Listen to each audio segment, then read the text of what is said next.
All right. Well, good evening. We have Mr. Olivier Winter Lapointe. I don't know if I got your last name correctly there. Oh, yeah? Yeah, Okay. pretty good. Nice. Okay. My French is... Rusty. Yeah, I mean, I never formally learned French, but, it's a fun language to mess around with. And because I speak Spanish, there's a lot of similarities with French and Italian because they're all Latin based, right? But Yeah. but so Baguette. I try my best. So Winner, for those that don't know, is the current support player for Barrage Esports, one of the top amateur teams in the Proving Ground circuits this year, 2021.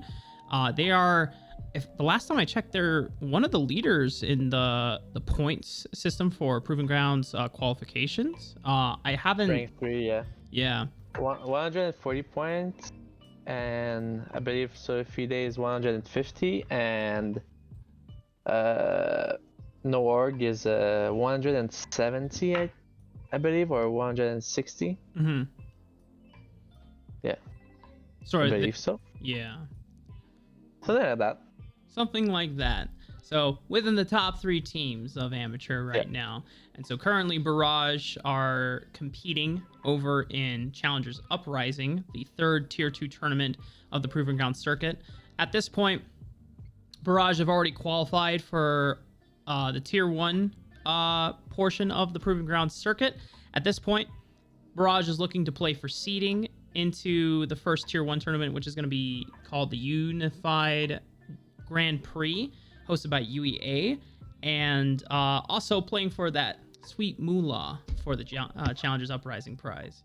How much is it? I think the prize pool is 5K, right? 10K. So first place would be 5K, second place would be 2,500, or maybe it's 33.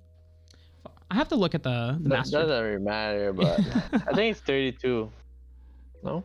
So maybe it's somewhere in the 3K range for second place, and then there's a third and the fourth place prizing pool, and then I think that's it.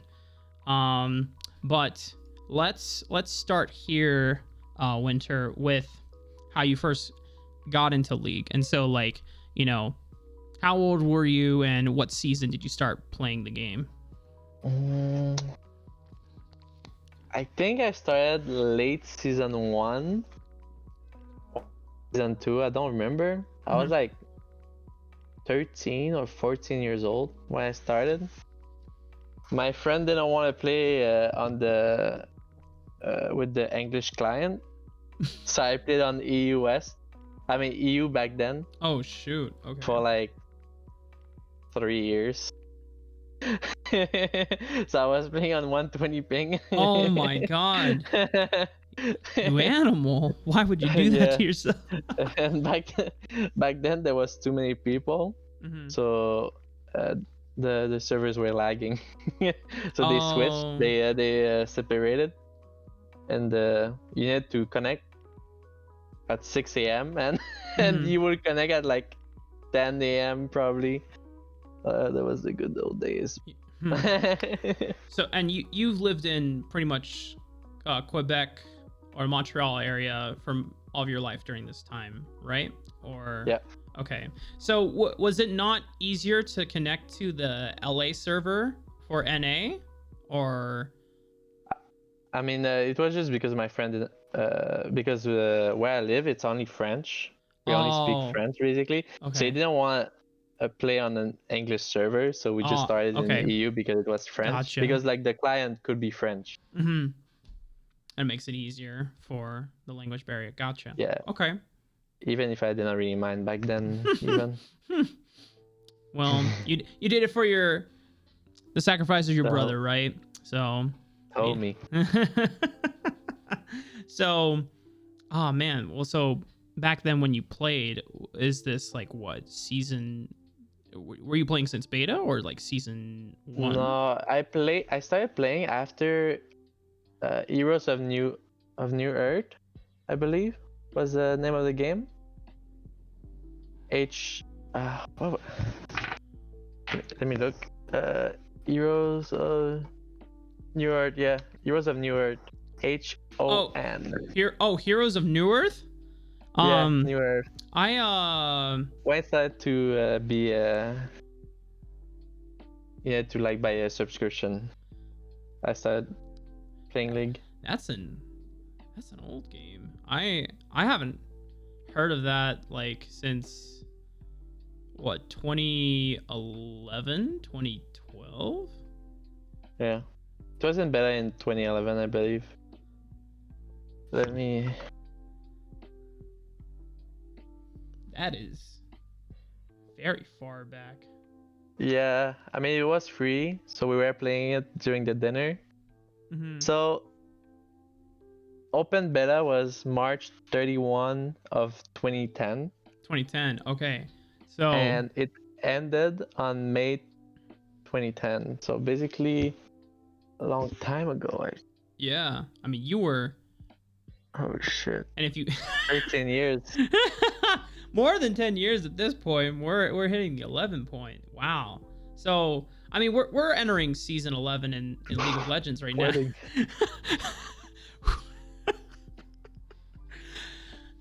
It is what it is, man. You know, we've been around for quite a while. But but then you started playing League after you got into Heroes of New Earth. So then this would be like season 1, or almost the same time as League was in open beta at the time. Yeah. Do you remember like what was the newest champion when you started playing? No, not at all.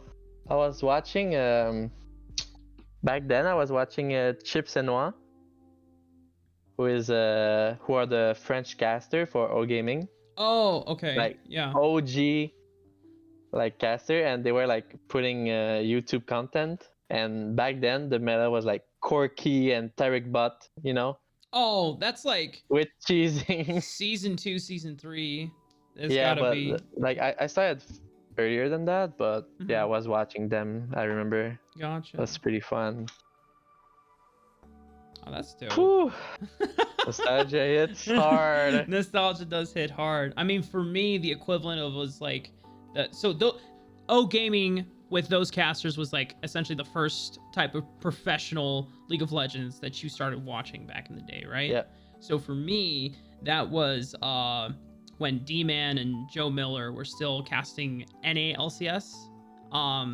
And the first game I ever watched was a TSM versus Complexity gaming match, and it was the one where Wild Turtles subbed in for Chaos because Chaos had behavior issues. And then he got a pentakill on Caitlyn. It's like, well, Chaos's job is fucked now. So. Oh, yeah. That was a long time actually. Those guys. That was. Yeah. Such a legendary game to be brought in to League. So, but if you started playing a little bit before then, at what point did you start getting good enough? Or, yeah, like at what point when you were playing League, you're like, you know what? I want to start playing like high level competitive League. I started focusing on League in season. I mean, the first time I got Challenger, I believe. So in season 5, before, season 5. Yeah. In season 4, I got like Diamond 1. Like it was before they inserted the Master. So like back then it was very hard to get Challenger. So I was like D1, D2 back then, winning 8 LP per game. Oh, yeah. The 4 LP when you get like higher than 50 LP. Those gains were tough back then. Yeah. I was playing mid back then, I believe. Yeah, I was playing a little bit of mid and a little bit of support. And season 5, I changed to top for LAN. It was a DreamHack Montreal 2015, I believe.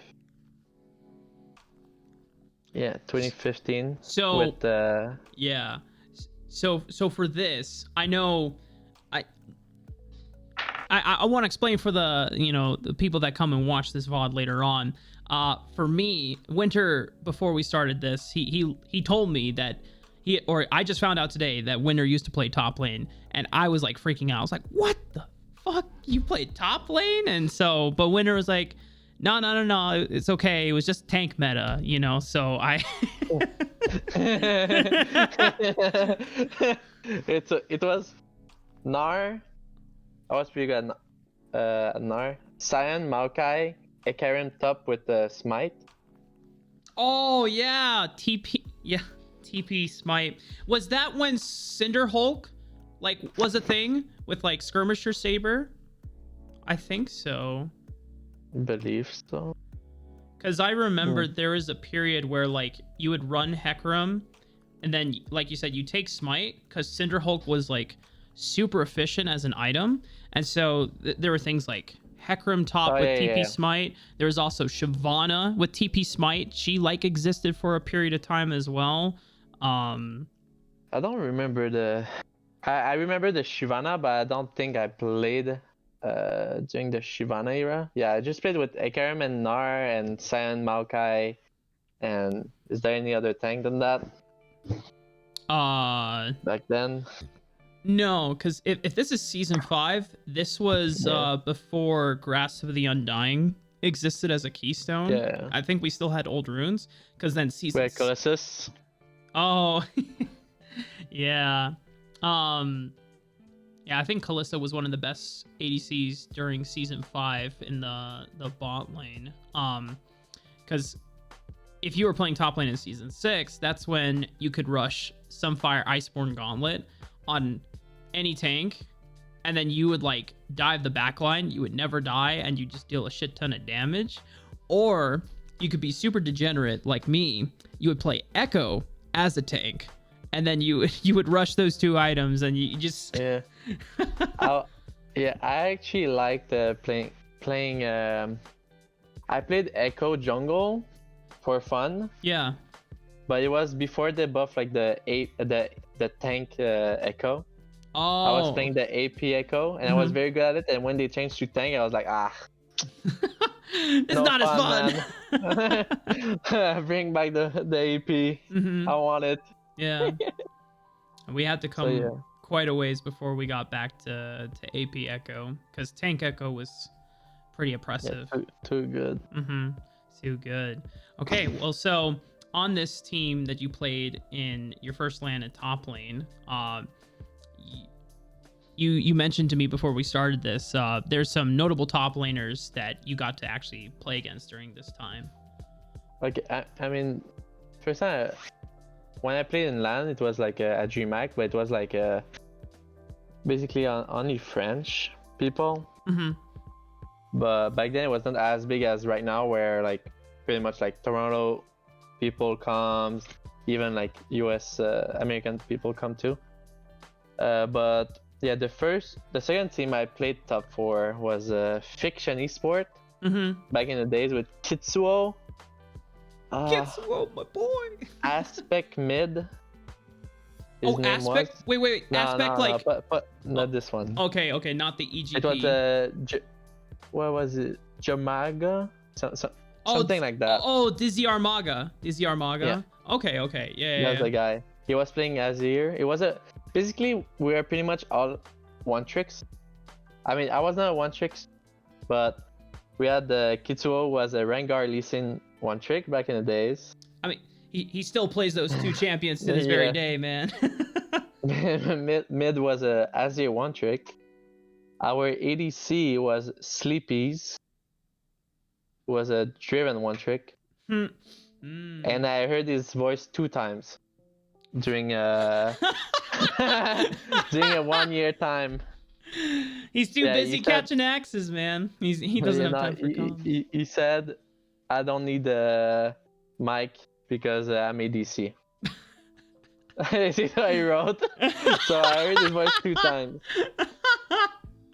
And it's actually true. You could ask Kitsuo. I'll have to hit up about that after. Yeah, and the support. Let me look real fast.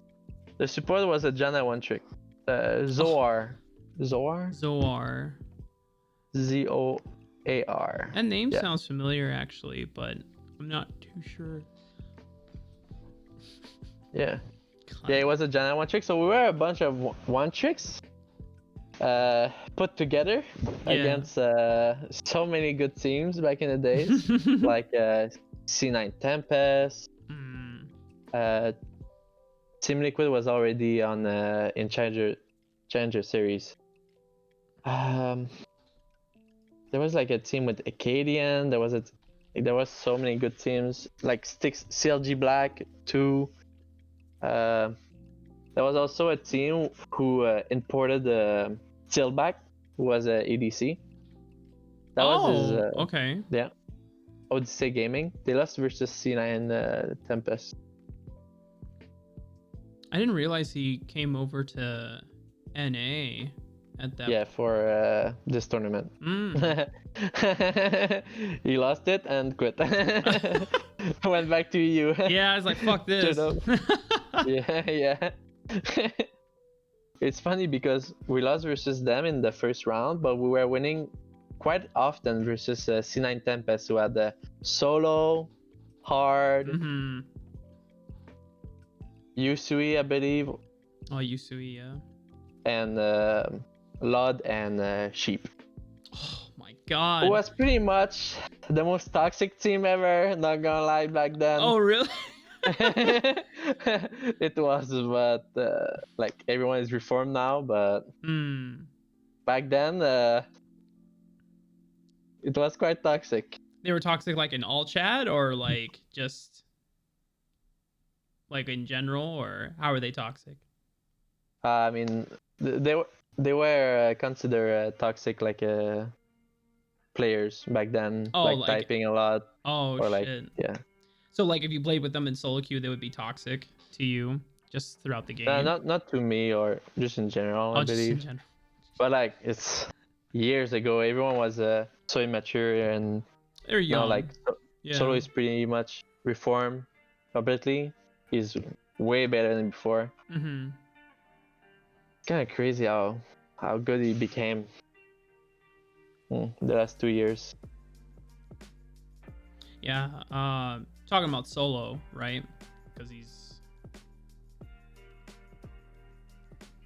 just to clarify, are you talking about solo? How he's gotten good in the past few years? Yeah. I mean, just He's gone to Worlds now, and the funny thing about solo is I think I've definitely said it.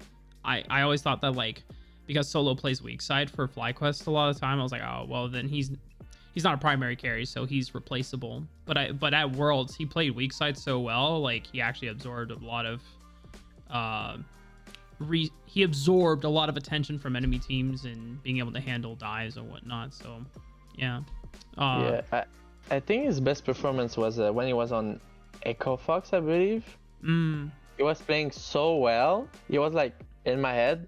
He was just behind Someday, where Someday was like MVP, I believe, like that split. Yeah. Or something like that. Like it was the split where he got like save the game with Jax or things like that. Like the first year of 100 Thieves, basically, I believe. Was the year 2017 probably? Yeah, I think it was season 7. 2017. Because I think season 6 KT Rolster no. When 100 Thieves arrive in this? It was 2018, right? Maybe it was 2018. I swear I thought it was 2017. Let's see. When did... In November 2017. Oh, okay. So, yeah, you're right. 2018. They came in season 8 because that roster was they got Someday, Meteos, Ryu, Cody Sun, and Afromu. That's right. Yeah, and Solo joined Echo Fox in 20. Uh, 2019. I guess I was wrong, but wait, he joined November 2018 Just brushing up on our league history. Anyway, someday was the best, and I felt like solo was the second best. Pretty fucking good. Interesting. Yeah. But he got benched because of something. I don't know what happened that year, if I remember. Yeah, I'm trying to remember. When it comes to seasons like 7 through 9 for League, I don't think I paid attention as much to the LCS. I was much more invested in actually I wasn't really watching League at all because season 7, so like after season 7 and going into season 8, that's when I started casting, and so I was focusing more on like my stuff than actually watching what was happening in major leagues, except for Worlds. Worlds was lit. Yeah, of course. Uzi. Dude, that 2018 Worlds was like set up for like Uzi to actually run the whole tournament, and he gets knocked out like in the first group, I think, because it was in quarters. No. Yeah, he gets knocked down in quarters by G2. They reverse sweep. I remember that because I went on Travis Gafford's Hotline League and I predicted, and I told him I think G2 can win, and it's gonna come down to game 5. More than likely they might reverse sweep them because they're gonna adapt to that Uzi is a very lane dominant player, and so they just need to give what was his name? HG. Yeah, it was like a H name. Hjarnan. They need to give Hjarnan something like Sivir just to like AFK wave clear, because they're not gonna let him have Heimerdinger, and then just give Perks and Wunder strong solo lane carries. And at the time I thought they were better than the 2 RNG solo laners, and that's what happened, man. Oh, it was lit. Yeah, I really wanted Uzi to win it all, man. I felt bad. MSI was so good that year too. You won it finally. He won MSI and it was like, oh shit, this is RNG's year, and then just early. Yeah, he was sick back then, right? Yeah, he was experiencing some problems. Mental health. Yeah, not mental health, but mental health and health in general. I watched a documentary of him the other day, actually. Oh, cool. Is it like on YouTube or is it on yeah. Okay, YouTube. Yeah, it is. I believe maybe it's on his channel. He has a channel where there's some subtitle. Actually, I watch him sometimes to see like his mechanics, and still got it, man. He still got it. Oh yeah, it's a 30 minutes documentary, I believe. Okay. Yeah, with Nike. Nike, let's go. Okay. Well, I'll have to check it out. But yeah, I can send it to you. So let's moving on from After Fiction. After Fiction Esports. It's fine though. I mean, I enjoy talking about this stuff, but I want to make sure that we're getting more of you involved. But After For Fiction, the new blood. Yeah, After Fiction Esports, you go through a few teams. A few of them, people are gonna jump at, like you were involved on a Cloud9 Challenger team at one point, and then it wasn't until I want to say 20. Were you 18. on a 2018? You got to Polar Ace, and that roster was Flares, Odd Orange, Cat Evolved, you and Jurassic in the bottom lane. And you guys were very dominant. You guys won the Tyler Championship Series at the end of the year. Before No, that was that iteration was Julian and Dragon Menken. Yeah. Oh, okay. So this, I didn't even realize there was an iteration before Auto Orange and Cat Evolved then. So Yeah. so Julian and DMK. Well, that's sick. Okay. Yeah, So, with the money they went to Korea and we had to change. Oh, okay. I didn't know that.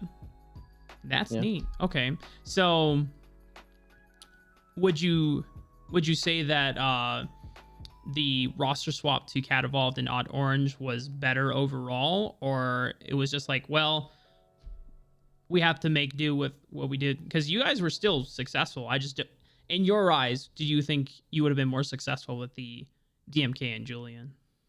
Nah, no way. So it's a good thing that Nate and Cat Evolved came in at the time then, yeah? I mean, we would probably have stayed with Julian and DMK, but they went to Korea and we had to find a new Bina jungle basically, and we wanted to play with Nate, the Odd Orange. Yeah.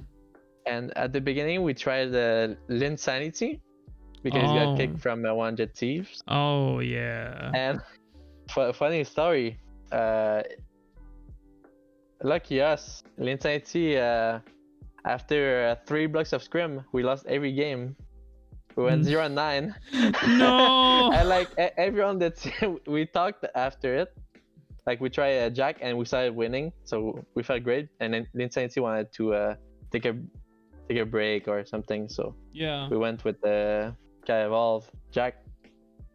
And a couple of weeks after, we still laughing about it to this day. Actually, we're like, bro, if we lost another block after changing Linsanity, I'm pretty sure I would have fucking quit. Oh. Everyone was like, like just quit, man. Yeah. You would have been done. You're like, all right, this isn't working, guys. Yeah, with this team. Yeah. It was actually pretty funny. Yeah, the other range can probably say it too, and Jurassic and players. It was actually we were like 0-9. Jesus. I don't know what to do, man. It's not working. 0-9 in scrims. For me, I get tilted after like the third loss. So having to endure 9 games and all of them be losses, oh man, I would want to uninstall at that point. Yeah. So I can't imagine the mental stress that you were going through at the time. Nathan was like, fuck these guys, man. I don't want to play with them. It was like this. Actually, everyone had the same feeling. Fuck these guys, man. Can't play. Jesus. Well, but then good that Cat Evolved came in, saved the Polar Race roster from mental booming, and then Polar Race dropped you guys. Do you remember what was the reasoning behind Polar Race leaving League or dropping you guys? Lucian could probably help us on that one, but what was I believe Coach Mike went into an argument with the manager or the staff in general, like the owner back then, and like they were prioritizing other games over us, so we just left. That's all. Yeah. Okay. So yeah, just not receiving enough love from the org. They're putting their priorities on other titles essentially and other players. So you guys became Buff Katarina for just a couple months, and then how did the conversation of High and Radiance approach you as a team? I believe I contacted High because I had contacts with him on I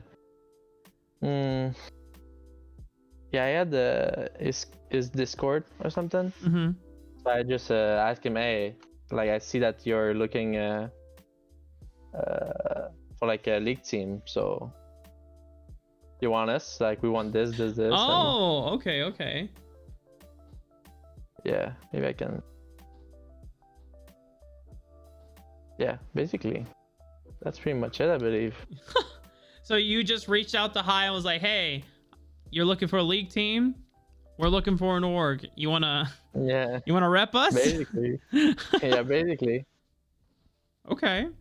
That easy. That easy. Hey, Yeah. orgs, sometimes you don't have to put in that much work. As long as your brand is good enough to be attractive for a player or a roster to want to play for.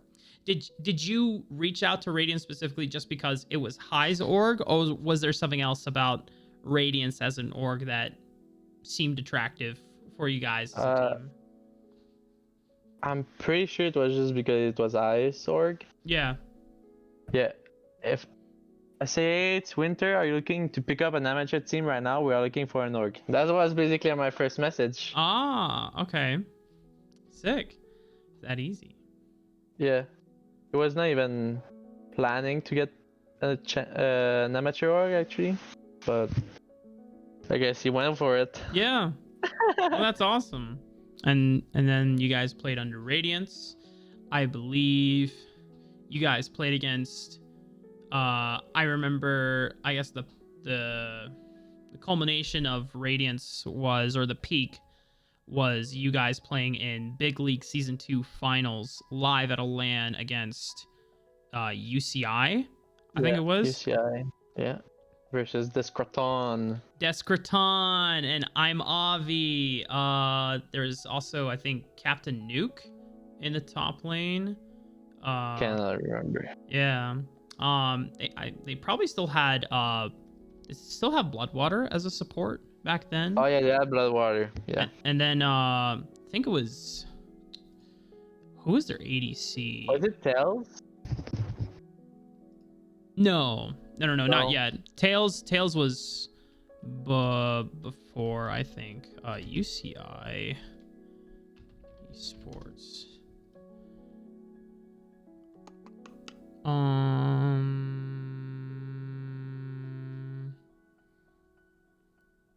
Shit. I don't remember the ADC. I don't remember either. Yeah. But you guys 3-0'd them. I think it was.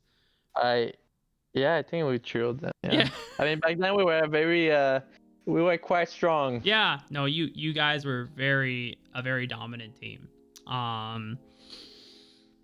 Until Nate betrayed us.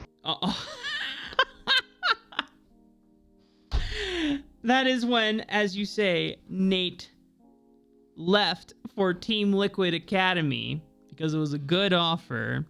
He didn't betray you guys. Come on, man. Such a snake. Were you calling him a snake in your third place match over in Big League this past week? Let's not talk about this one. I will keep spamming the TL emote on his court.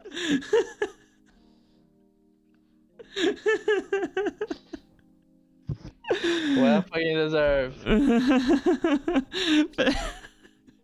We don't talk about the third place match here. No, we don't.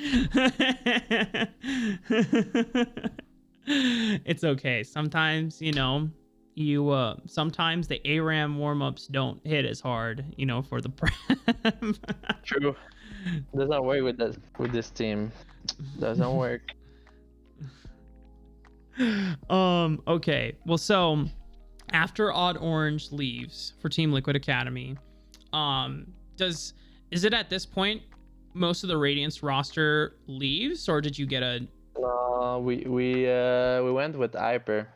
Oh, you had season. War Machine. Oh my God, yeah.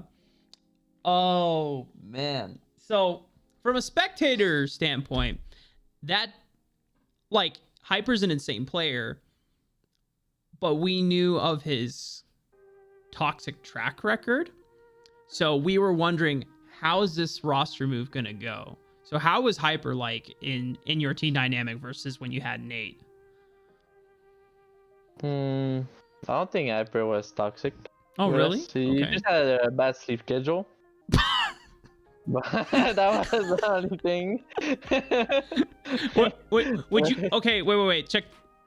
Tell me this: who has a worse sleep schedule then, Hyper or Gorka right now? Oh, Gorka never missed a scrim, so I guess Hyper. Okay. There you go. I just know that had a bad sleep schedule. Kidzo was the worst, I believe. Oh, Kitsu had the worst sleep schedule. Yeah. Yeah, Kitsu never sleeps, man. He was asking me about like some mic stuff, and he messaged me, and it was like 5 a.m. EST. I'm like, bro, what? I'm like asleep. I'll get the message in the morning. He's like, hey, you awake? I'm trying to get this shit to work. I'm like, what the? Why are you awake at this point?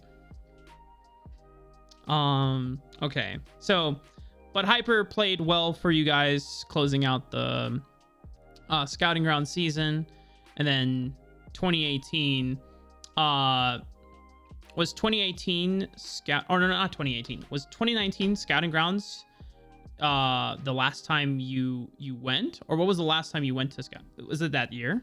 2019, yeah. No, actually after that year I retired.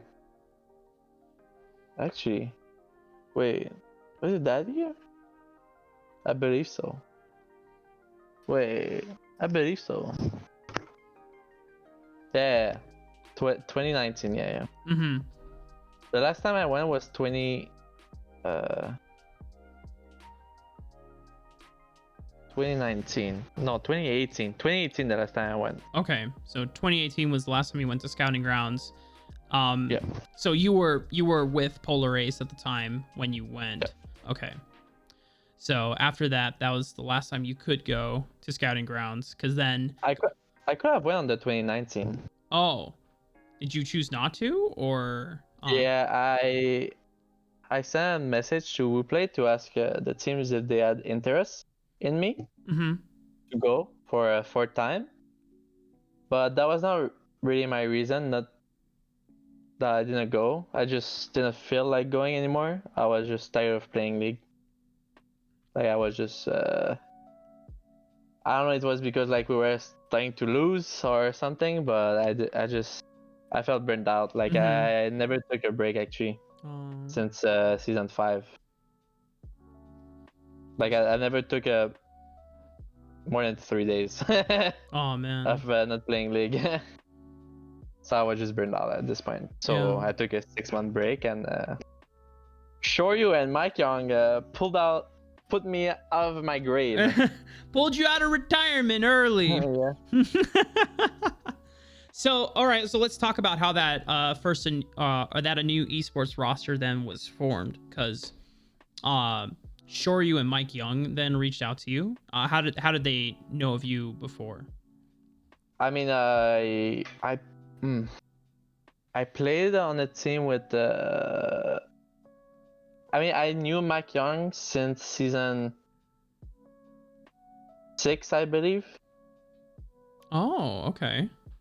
When he was XY, his own name, like the strange name. Oh, I didn't even realize he had an old IGM. Yeah, when he was like 14 or 15, I believe. Okay. Back then. Yeah. It was boosting, but what? Hey. What? What? Mike Young? Hello? Yeah, but that was like when he was like 14 or 15. Oh shit. Okay. Well. Yeah, he carried every game. Not gonna lie. Well, now I know that Mike Young just was moonlighting as a booster as a 14-year-old. Yeah, it was S tier, and Tarzan was B tier. Yeah, I was B plus, I believe. It was the whole like QQ boosting. Jesus. Yeah. So Riot did not like that. I don't know if you remember. I do not. Or well, I know. I think Tarzan got caught for boosting. Is that what happened? Okay, so we had like a Skype group. I was not really boosting in it. I was like I boosted like for 2 weeks at the beginning of the season for quick money. Quick cash. Some quick cash. Yeah, I mean, plat 1 to master for 1k USD. Basically 3 days of boosting, 2 days. Holy shit! And people paid for that? Yeah, I mean, yeah, it's most likely Chinese players, I believe. Holy shit! And the group had around 50 challenger player in it, who is quite a bit, 50 people. Wait, so there's 50 people in this dedicated boosting service group that would like... Yeah. Holy and, shit. Someone got caught, and I believe, and he sent a screenshot of the group chat to Riot, and everyone got banned. Oh no! Except a couple of people who had VPNs. They snitched on you. Back then, VPNs were a little bit harder to actually get and things like that. It wasn't like, it was more mainstream. Now it's more mainstream to get a VPN. Mm-hmm. But back then, you did not really, like, no one was getting caught anyway. Like, didn't care. But QQ was a bit too big for Riot, so they decided to take it down. Damn. So it was like the dynamic queue back then. Mm-hmm. Don't know if you remember. Yeah, I remember dynamic queue. And to get challenger, you needed 800 LP, who's like a lot. Usually it's like between 400 or 500. Oh yeah, right now. Mm-hmm. But back then it was like 800 to get challenger, so it was very competitive because there was a booster in every game that wanted to win because he would lose $50 if he didn't win, and win if he wins, he get $50. Yeah, basically in challenger you would get money for one win it was $50, but if you lose $50. Oh shit. Okay. Well, that's definitely something. And when they banned everyone, the threshold went from 800 to 200. There were so many accounts that... Oh shit. Well, yeah, that was a dark age. The dark ages of making a quick buck and boosting. Yeah. Oh man. You know what? Yeah. The past is the past, Winter. Yeah, I mean, anyway, after 1 year you can play again competitive. So, just a 1 year ban. Okay. Yeah. Well, now I know that Mike Young was a booster. Many players that you know. Many pros too, but hey. Shit. Oh. All right. Well, we'll have to. I'm interested now in that conversation another time. But continuing forward in your career, because you knew Mike Young of a shady past, and you knew Shoryu, I would say that so they were the ones that reached out to you and said, Winter, you gotta play again. You gotta come in here and gotta help put this team together for a new. Did you guys know that you were gonna have Five Fire and Rovex at the time? Or Rodolph? Rodolph. Yeah. Why did I say Rodolph? Rovex. So what really happened was, like, I knew Shoryu from a team that I and him played with Mike Young before he joined P1. So like, we were friends with Mike Young, and Mike Young said, "Hey, I want to get practice as a team. So when I get into P1, I look good." Okay. Yeah. So we played. So this is when we really started to bond it and things like that. Mm-hmm. And a couple of years later, when I was in retirement, and I was still doing with Shoryu before I retired. Like maybe during that season I played like season 9 I played maybe like 500 games duo with Shoryu. Oh, okay. So he was just your duo partner at the time, and so you just yeah. Shit. Okay. Yeah. Yeah. So like he told me, "Hey, Mike Young wants to do a team with me, but he wants you as support, or there's no team." Oh, okay. It's either Winner or no one else. I'm not playing with anybody else. Okay. Well, that's quite a definitive statement. Well, but the funny thing, I think Shoryu and Mike Young knew each other off of coming from Team Liquid Academy at the previous split that year. I mean, they were already friends back before he got into P1. Oh, okay. So the friendship extended before then. Okay, I did not know that. Sick. Because I know there was a time during 2019 I got to I don't know if Quentin and Mike remember that I met them or saw them in person, because I was there visiting friends in Joshi and Destrux and returned because they were all living out in LA at the time. And Joshi and Destrux were the casters for Team Liquid, and so I got to come on site with Returned, and we saw them do a Team Liquid cast, and we got to go to the Team Liquid facilities, and then that's where we met Mike Young and Quentin. So they probably don't remember because it was just a one time, but they were cool. So but from there they get you in, and then how did Five Fire and Rodolph come into the equation? I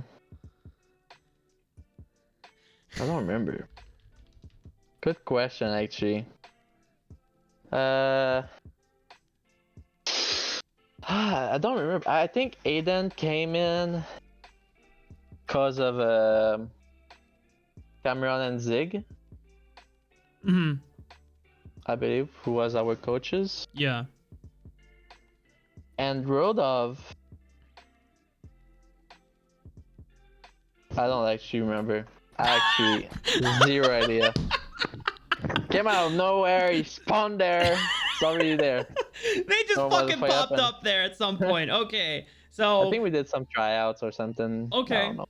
So at just some point, well, actually, if because I think Five Fire was on a new roster before you guys got in there, because they had just won the first Face It scouting ground circuit against the Expendables. So I don't remember who was on Five Fire's team at the time during that period.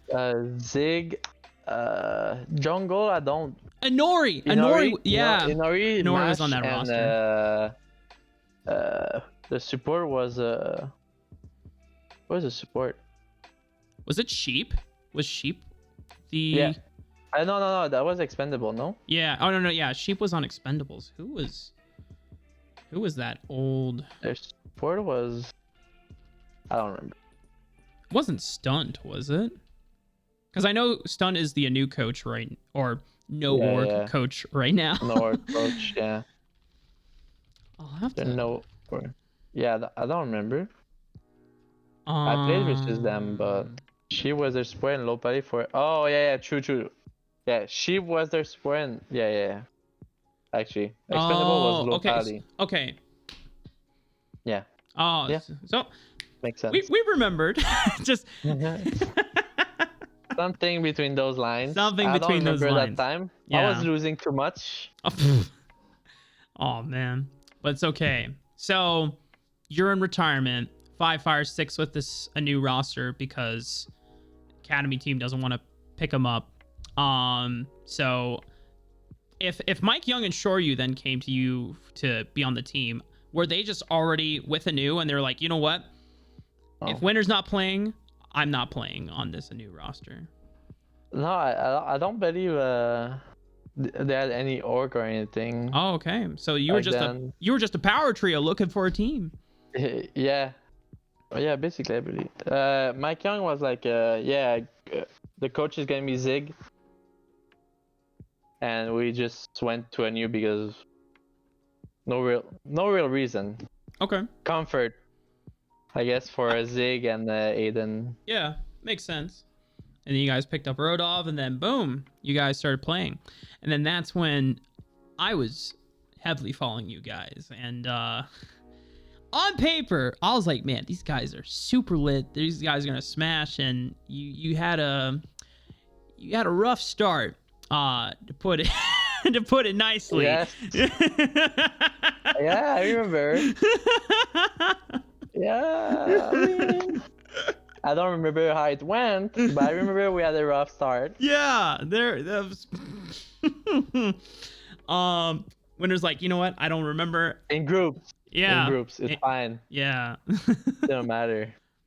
But yeah, I mean, once you guys got through playoffs, you guys finally found your form, and you guys lost in UPL, but you lost in UPL and big, but then you won in Challengers Uprising.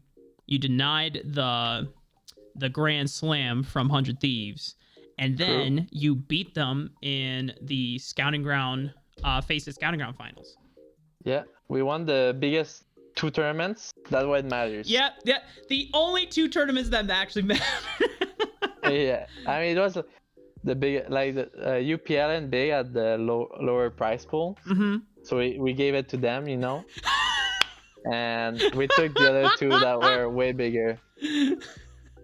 You donated for the charity work. It's like, hey, you know what? Canvy and Tenacity, you guys can have this. We'll take the bigger cash. We go for the late game, so they look good and get picked up, so we can win after. Good job. Big plays. Because of your charity work, you helped the entire class of 100 Thieves Next go to Academy. Good job. That's sacrifice. Oh, that's fucking funny. Holy shit. Okay, so before we start talking about, you know, Barrage, I want to talk about, like, once you finally found your form with this a new roster, you know, what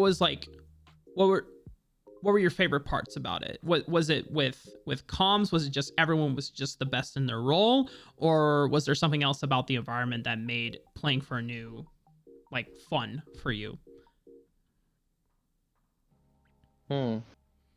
Such a good question. I never thought about that. Like, actually, I never thought about, like, what was fun with this team. I think it was just fun because I always wanted to play with Shoryu in the bot lane. Oh. Till this day, I want to play with him too, but fine, I like playing with Gary actually right now. Always wanted to play with Quinn. That's cute. Yeah, it's my homie. He's one of my oldest league friend actually. Yeah. I believe. We had good early game, I believe, with that team. That was very fun. Like, I don't know. Winning is fun, I guess. Yeah. You know, I would have to agree. Winning is pretty fun, and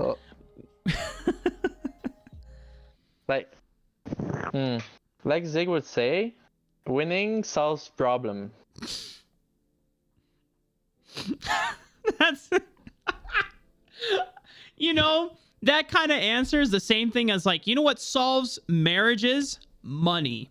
Making sure there's no money problems. You know what solves teams? Not losing. As long as you're winning, the team dynamic will always be happy. Yeah, I mean, you know, when you have, like, the 2, like, that season, it was us and 100 Thieves and the rest. The rest. You guys are here and everyone's just down. Yeah, like, when people were talking about the SN and MU that year, I said, they were pretty bad. They said, they finished 3rd and 4th. What? I don't remember at all. Like, I thought they were way lower. Like, I don't know who finished 3rd and 4th. Yo, relax. But no one was there. Come on. Nah, man, you know, it's true. Especially SN with the APA and Pipe. That team, man. With Nate, fucking snake. Holy shit. Wait, you didn't chat? Nate. No, he's not there. I'm lucky. Rat 28, 2019. Bro, you only win when we're at Hyper. That's what I'm gonna say. You got us at our weak point. That's how I'm... For those that are watching the VOD later on, Fnatic and Winner are talking shit to each other right now, which is fantastic. I love it. And they're the best part is they're on a team together right now. And so, which it does bring us up to current speed with the current Barrage roster, who involves two members that you just talked mad shit about from Supernova in APA and Pancake Lord. But you also have Fnatic, and you also have Gorka, who coming from Golden Guardians Academy, the previous split.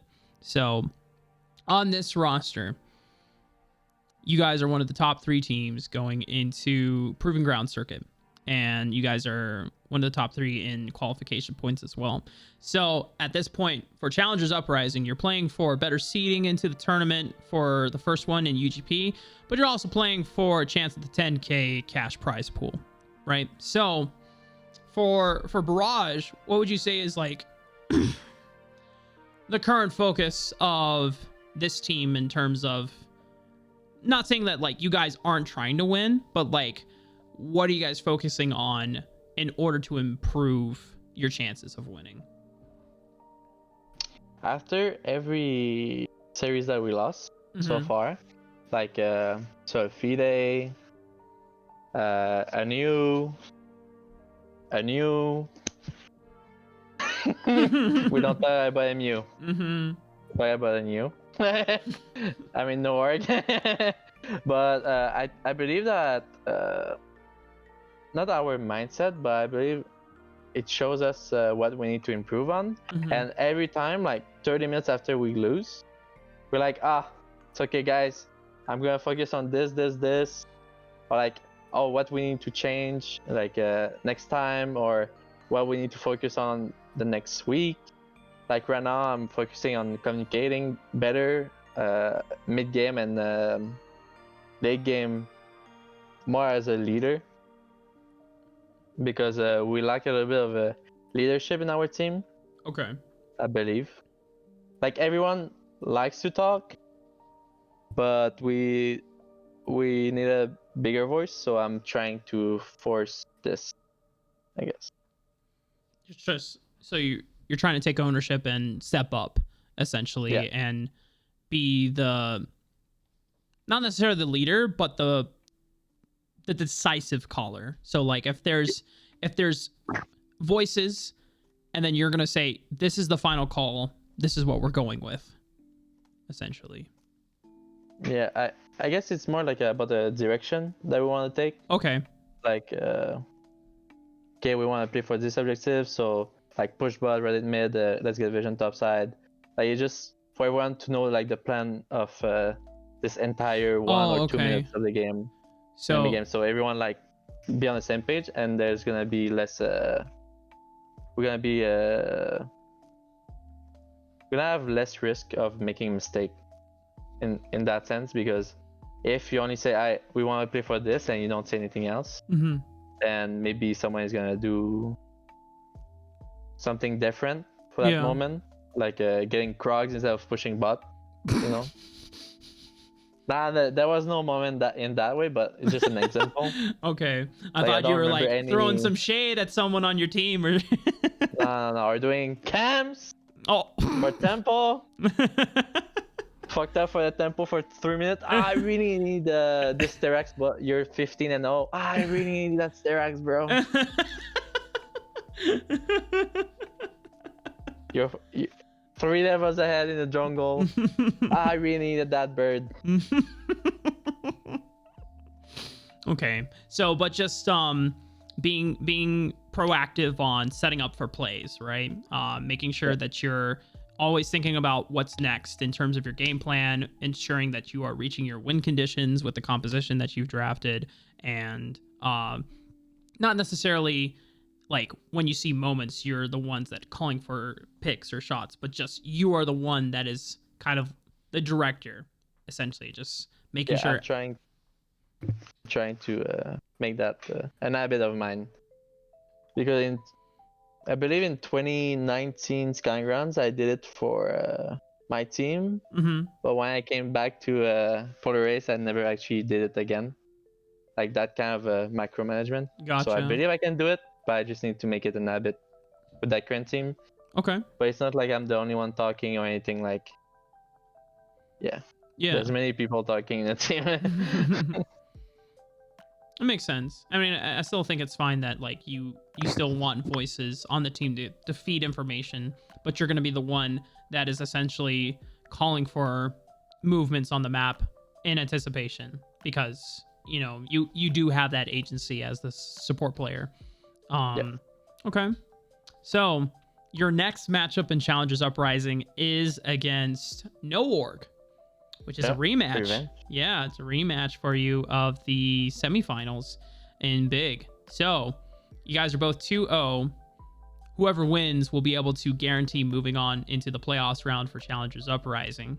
So, looking at the No Org semifinal, what did you learn from that series that you are going to do this time to ensure that you guys win? Not in first 2 games. That would be great. It was unplayable the first 2 games, but shit. Yeah. And a more serious note, they were very good with their vision early game. So that was like with their pinks. So that was exposing us quite a bit. Like it was unplayable. The third and fourth game, I don't know, they were playing differently, or we were playing differently. I mean, basically we are all working right now on something that we need to improve on. Yeah. As a team and individually.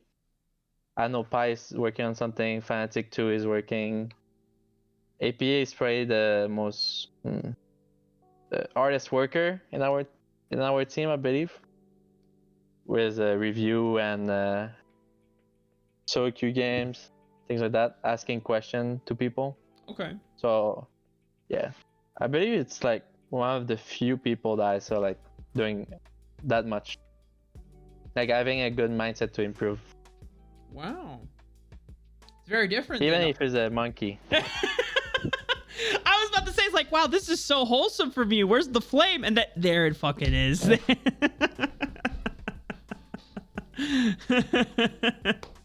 Ape PA, as they say. Well, that's kind of touching, actually. It's very heartwarming to hear that because that's a high thing to say of another player, just that they put so much time into grinding, into improving, and always looking for feedback. And AP, I think, is the youngest player out of U5, right? So yeah, I believe so. Probably makes sense. He's just taken all the opportunity he can get to learn from you guys who have had a lot more experience. I mean, I think you've all been either on some academy team or some LCS affiliated org team at some point in your careers. So it's just natural for someone like APA, who is more fresh in terms of competitive experience, to just wants to make sure that he doesn't let you guys down. He's the baby of the group, or baby monkey, if you want to call it. Little chimp. Okay. Well, against No Org, you are competing against Big in value, and I think it was with Smacks and Cubby, you talked about you were very confident that you and Gorka are the best bot lane in all of Amateur. And so against Value and Big, how do you, like, I know what you said before, but what do you think they do well that allows them to perform when necessary, I guess? In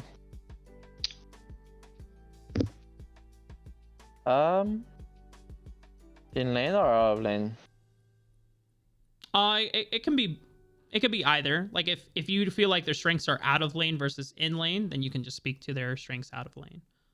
Okay, I believe basically out of lane, they had a good vision setup, like I was saying earlier, so it's very hard to actually push division. Mm-hmm. But like you always need to kill like 3 pinks waiting in the bushes to put your ward, so it's very annoying. Mm-hmm. But the Afio stretch is very annoying to play with because quite hard to punish. So that would be something to look out. I guess we won all the other games that did not play Afio stretch, except the last game where they played Senna Galio, is kind of a safe lane.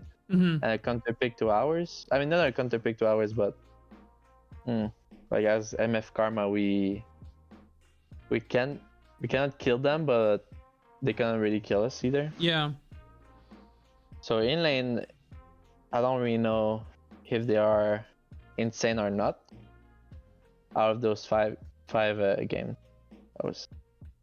but but it's true that I think we are the best bot lane in amateur.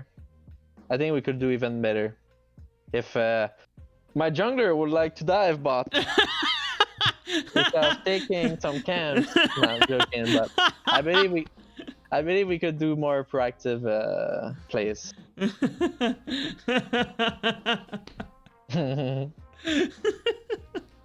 Well, we are moving towards a patch soon where jungle will not be favored towards farm heavy styles. There's less experience and gold, I think, across all camps. So maybe you can convince Fnatic to be like, hey, you know what? There's no point in farming your camps. Dive these bitches. Oh shit! I fucked up my camera. Shit happens. Yeah. He's mad. Mm-hmm. Yeah. Well, there you go. Fnatic, I hope you enjoy playing Udyr Hecarim, because you're going to be on Jarvan duty again. You're going to be on Sejuani duty again. Oh, Sejuani? Hey.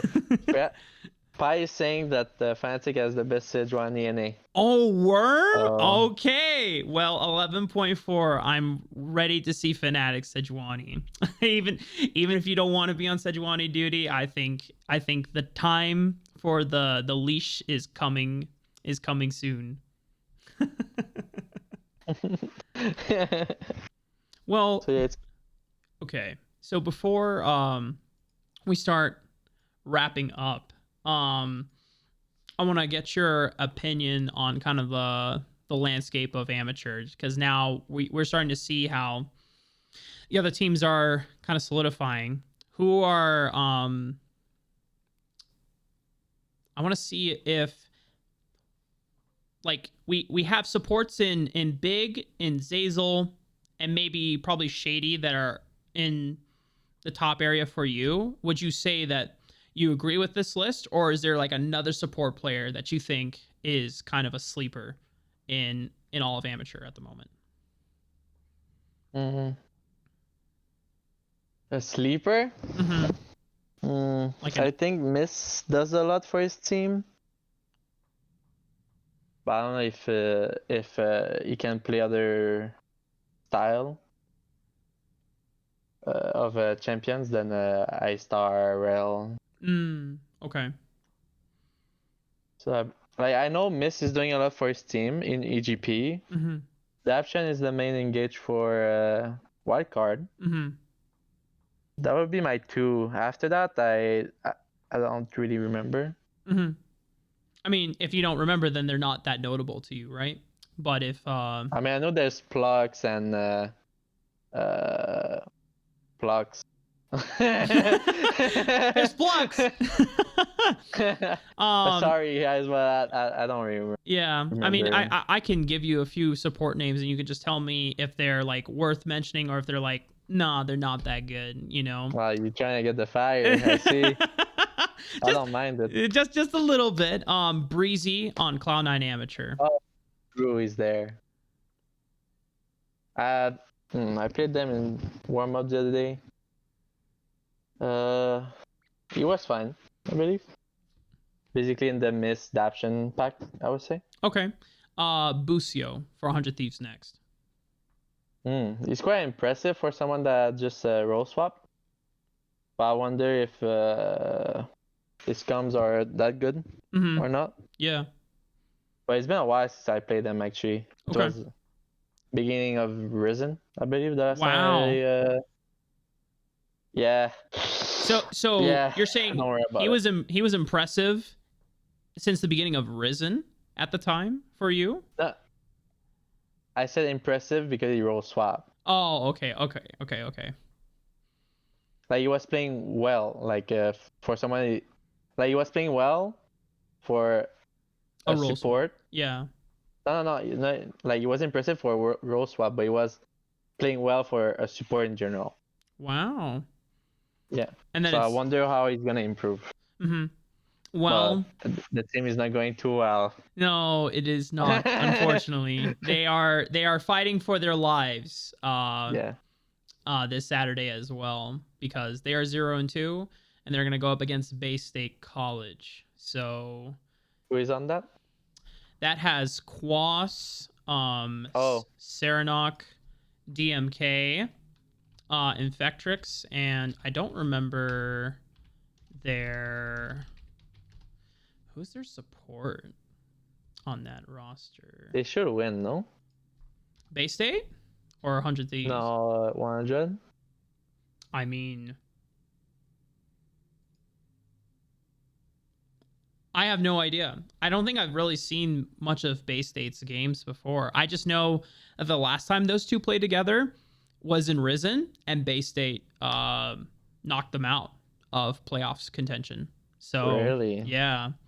So it was kind of sad for 100 Thieves. Yeah. Oh, it's the support is Admirable Potato. That's his name. Okay. He plays a Seraphine in solo queue. I see him. Okay. That's all I remember from him.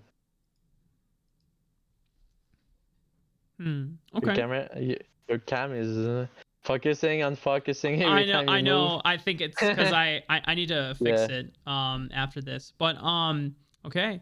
Well, before I let you go, Winter, feel free to shout out your socials and then any homies you would like to shout out to as well. Okay. My social, The Winter Lol on Twitch and Twitter. Okay. That's pretty much everything. I don't go on Facebook or I don't go on whatever other social. Shout out to my team, Fanatic, the Tempo trash can, Fight Cake, the punching bag, Ape, and for Gorica. Hashtag for Gorica. Yeah, and Shoryu, of course, who's in the chat, was in the chat at least. And I guess my girlfriend. That's all. Yeah. Okay. That's cute. Thanks again, Winter. We will see you on Saturday. I don't know what the stream matches will be for Challengers Uprising, but I can probably look. Can probably look real fast. Yeah. We'll have to see. Yeah, there's no I think we didn't decide yet. Yeah, it has not been decided yet. I think we'll be deciding later tonight.